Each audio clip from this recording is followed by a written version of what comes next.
Bom, vamos lá. Aproveitar o intervalo de consulta. É o seguinte, continuando ainda lendo o prefácio de Função e Campo da Fala e da Linguagem em Psicanálise, que é o que vai explicar para a gente o texto que a gente vai ler do sujeito, enfim, em questão. A gente fez 5 parágrafos, vamos para o sexto. É pequenininho o prefácio, tá?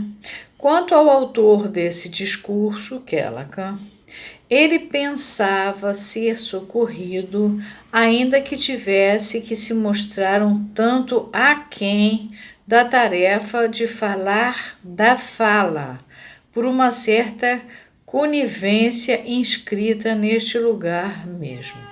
Lacan, senão se estenderia muito, né? Ele teve que fazer uma composição aí.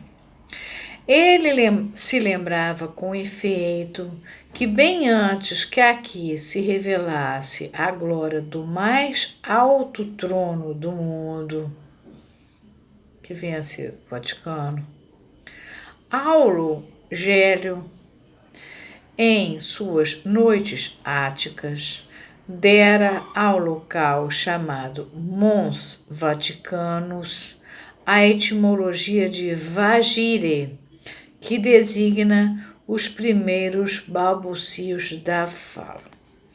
Esse senhor, ele é... Deixa eu ver se eu botei aqui alguma coisa sobre ele. Ele viveu de 123 a 165 depois de Cristo. Ele era um jurista, escritor e gramático.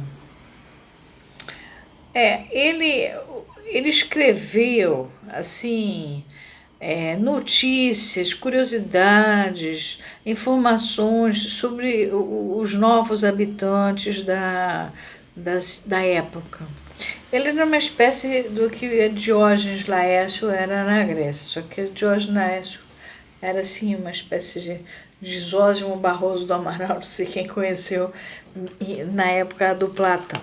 Ele faz a fofoca, isso lá na Grécia. Esse camarada é em Roma, mas é mais tarde que Diógenes Laércio. Essas noites áticas é que ele conta essas histórias. Bom, e que, portanto, caso seu discurso não viesse a ser nada além de um vagido, do balbucio, ao menos ele colheria ali o auspício de renovar em sua disciplina os fundamentos que ela retira da linguagem. Quer dizer, é da função simbólica. Lacan estava tendo a oportunidade de, nesse vagido, né, nessa expressão dele, dentro das limitações que ele estava cumprindo, poder expressar, mostrar como é que ele fazia a renovação na disciplina dele, que é a psicanálise, os fundamentos que ela retira da linguagem. Do mesmo modo, essa renovação tirava da história demasiado sentido do que para ele é o Lacan, tá? Não rompesse, por sua vez, com o estilo tradicional que situa a relação entre a compilação e a síntese para lhe dar o estilo irônico de um questionamento dos fundamentos dessa disciplina. É bem discursiva a coisa aqui. Bom,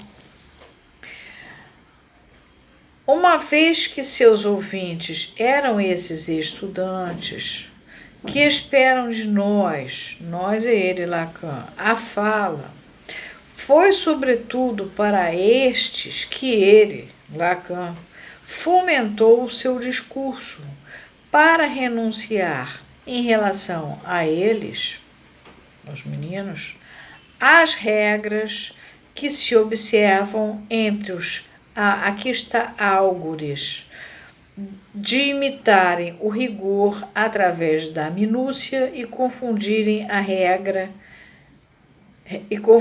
regra e certeza. Em congresso, você põe um monte de coisa, dá um amarradinho, e é isso que ele falou que é as minúcias e que confundem a regra e a certeza. Isso acontece o tempo inteiro em congresso, as apresentações.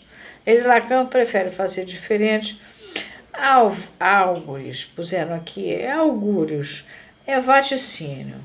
Mas acontece que, como ele está em Roma e ele está falando de Roma, isso na verdade é uma previsão realizada pelos sacerdotes entre os romanos na Roma Antiga, que se diziam adivinhar o futuro baseando-se no canto e no voo das aves. Quer dizer, o Lacan usou um termo romano aí nesse algo. O tradutor botou um acento. Eu procurei em francês, ficava augúrios mesmo, mas aqui está augúrios mesmo, mas álgures deve ser uma coisa por causa do latim, eu não olhei no latim.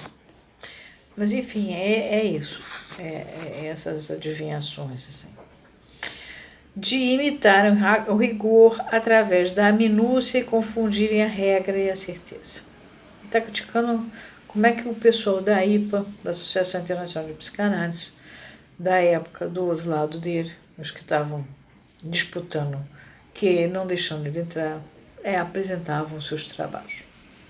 No conflito com o efeito que os levava ao atual desfecho, tinham-se dado mostras quanto à sua autonomia de sujeitos de um desconhecimento tão exorbitante que a exigência primordial advinha de uma reação contra o tom permanente que permitira esse excesso.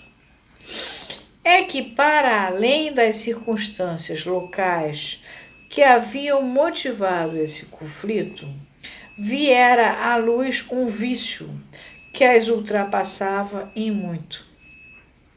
Que se houvesse simplesmente podido ter a pretensão de regular de maneira tão autoritária a formação do psicanalista, levantava a questão de saber se os modos estabelecidos dessa formação não levavam ao fim paradoxal de uma depreciação perpetuada. Vocês se lembram que no Variantes vão mostrando que eles vão amarrando a coisa de tal maneira que você acaba desvalorizando a psicanálise, ela deixa de existir e vira uma coisa, ou é biologia ou é psicologia. De certo, as formas iniciáticas e poderosamente organizadas em que Freud viu a garantia da transmissão de sua doutrina, quer dizer, a fundação da Commission, lembra disso, justificam-se na posição de uma disciplina que só pode sobreviver ao se manter no nível da experiência integral. Mas não terão elas levado a um formalismo enganador que desencoraja a iniciativa ao penalizar o risco, quer dizer, ao castigar, penalizar, e que faz do reino da opinião dos doutos o princípio de uma prudência dócil, onde a autenticidade da pesquisa se embota antes de se esgotar?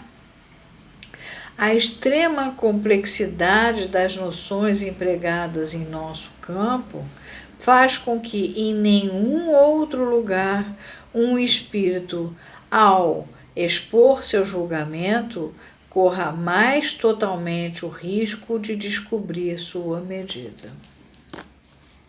Parando aqui, senão ficar muito grande.